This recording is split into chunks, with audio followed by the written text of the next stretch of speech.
He's playing some games, the worst he recalls. He's gonna find out which one sucked the most balls. The angry video game nerd is here.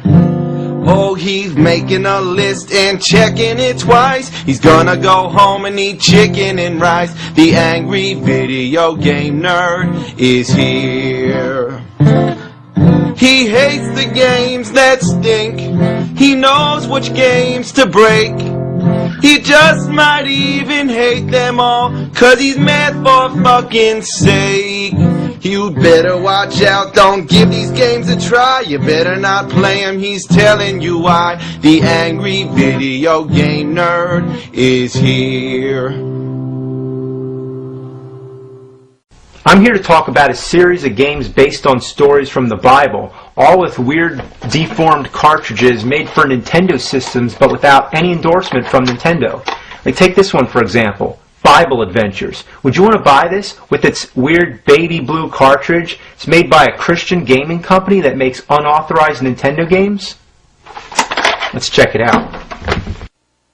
Alright, 3 games in 1. You got Noah's Ark, Baby Moses, and David and Goliath. First, let's do Noah's Ark. Well, there's Noah. Moves pretty fast for an old guy. The objects to get the animals in the ark. Holy shit, you just pick them up? Is that how Noah did it? He did it all by himself by picking the animals up and carrying them into the ark? Well, according to Bible Adventures, that's how it happened. So there's where you drop those fuckers off. You just bring them to the door, you let those bastards run in there. You get a checklist of all the animals you need, so it's pretty simple. Go find some more, bring them back. Fun, huh? I just can't get over that. He's an old man, and not only does he pick the animals up, he lifts them over his head. It doesn't even slow him down. How can such an old man be so strong?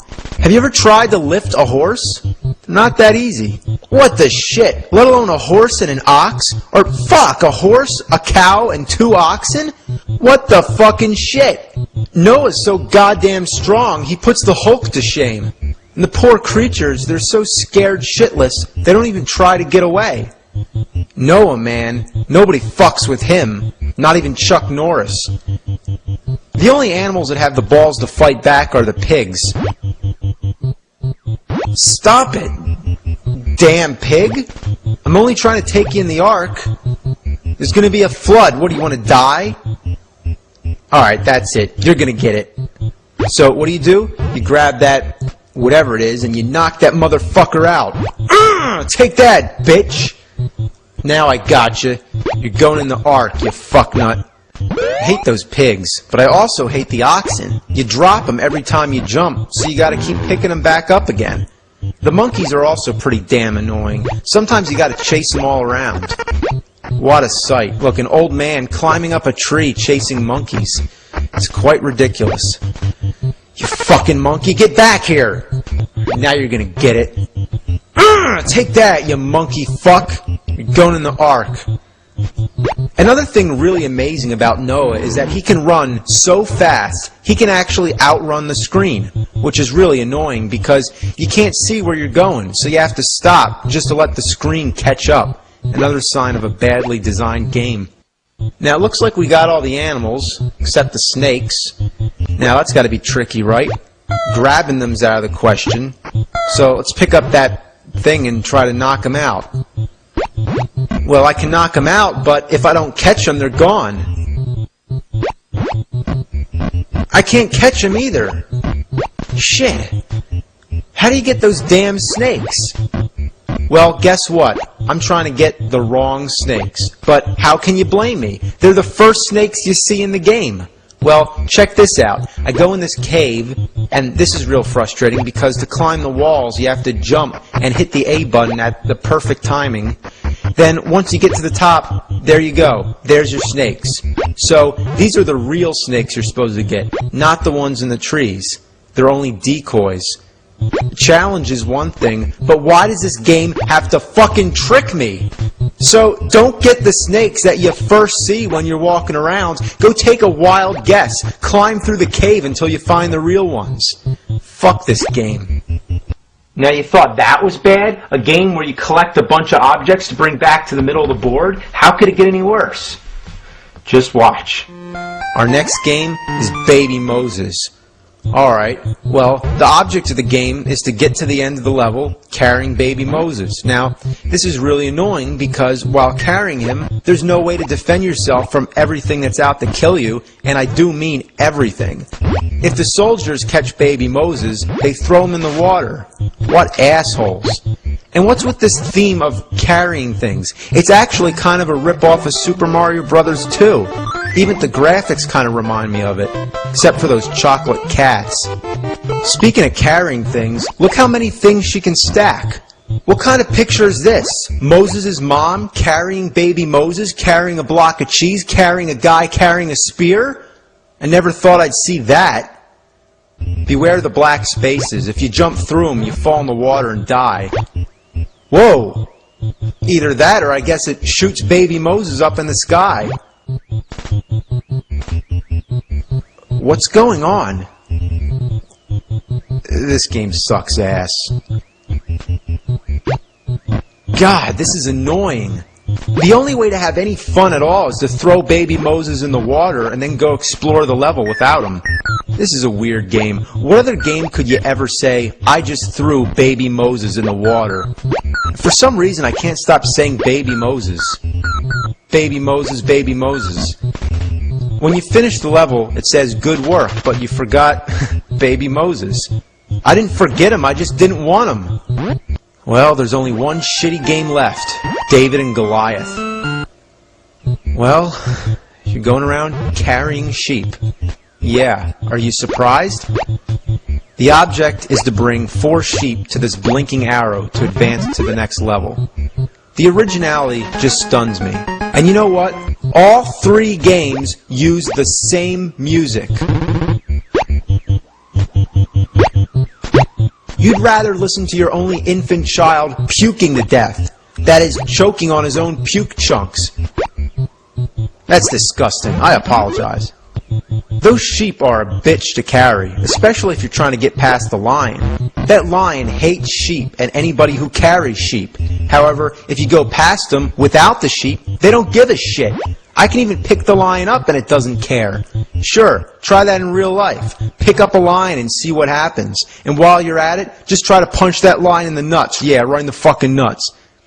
You can even use an acorn to knock the lion out. Damn, I wouldn't want to get hit by one of those acorns. Those lions are fucking wusses. What? What happened? Did you see that? That lion just fell flat on his ass. And he fell at the same time as this squirrel. So who knocked them both out? Well, let's take a look at the whole replay and see what happened. Here we see this squirrel throws an acorn. It clobbers the lion. Bam! Now, let's back up a bit. Just before he gets hit, this other squirrel throws an acorn, which comes right back down, and bam! He knocked himself out with his own acorn. Dumb shit. Anyway, let's go get some sheep. I like the sheep sound effects.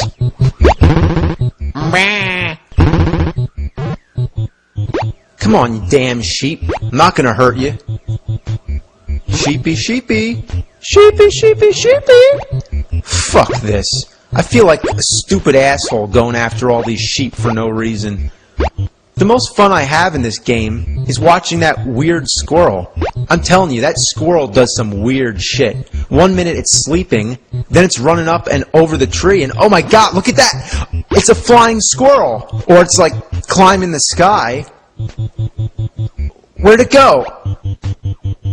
Oh, there it is! Wow, they were on drugs when they made this game. Later in the game you get a weapon, some kind of fireball or something, I don't know, but it sucks. It's just like the rock in Friday the 13th. It arcs over everybody you try to hit. What good is a weapon that doesn't go straight? Like, it deliberately dodges your target. What a piece of shit. Now, I know I'm sucking pretty bad at this, but unless you've played it, you have no idea how friggin' awful the controls are. It just feels slippery, and you feel like you have to force everything you're doing. But that only makes it more likely to overshoot a jump or undershoot it trying not to. Doesn't help either that there's all these rocks coming down. And finally, when I get up here, it's not even worth it, because there's nowhere to go. I can't even go in those caves. So that's enough of this shit. Well, that's Bible Adventures. You thought that was weird? Well, wait till you see Bible Buffet. Yeah, Bible Buffet. When I first heard the title, I just didn't get it. My only guess is it has to do with food and the Bible. Well, guess what? I got half of that right. It definitely has to do with food, but there's no mention of anything from the Bible anywhere in this whole game. What is this I'm looking at? It's a board game? In fact, it's a rip-off of Candyland. Just look at it. All the different food-themed lands, like Potato Land, Barbecue Land, Pizza Land, Dessert Land. Player 1. Oh my god, it's talking. Well, you spin the wheel, and you make some moves just like any board game. Then you get to play all these weird mini-games which sort of resemble an Atari game. The sound effects are classic. And it definitely resembles Attack of the Killer Tomatoes more than it does the Bible. So you lay down all these exploding pancakes which blow up everything. I think they're supposed to be oil drums or something, but everything else is some kind of food, so I'm just going to call them exploding pancakes. I mean, this is just fucking weird. It might as well be anything. I mean, look at all this stuff that's trying to kill me. Potato chips and pizzas and pork chops and bottles, watermelons, ice cream cones, ice cubes, and cans of, like, soda coming out of a vending machine. Look, a snowman. Watch this. I'm gonna blow his fucking head off. Yeah, that snowman's dead as shit. I just pushed that thing into the exit, but there's no way to get it back out. So now I blocked myself from finishing the level, and my only choices now are to reset the game or commit suicide. Every once in a while you get a little quiz. True or false? I guess true. True or false? I guess false. What the hell am I guessing? It would help if I had the questions. You know where they are? They're in the manual. So, unless you still have the manual, let alone have the fucking game, you're not going to know what the questions are. Now, what was the problem with putting the questions on the screen? Why didn't they do that instead? What were they thinking? All right. That voice is just crazy. I don't know what it is, but it just sounds out of place. Not that anything is in place, but I don't know. It's so rare to hear such a clear voice in a Nintendo game. But I suppose it's also rare for Nintendo to have a Bible game with no references to the Bible, resembling Atari that's all about food trying to kill you, yet it's also a board game ripoff with quizzes that you can't answer. And if it's a Bible game, why do you blow a snowman's head off? Whatever happened to Thou Shall Not Kill? Please, somebody tell me, what the hell am I playing? I kind of like it, but I gotta turn it off before I go insane.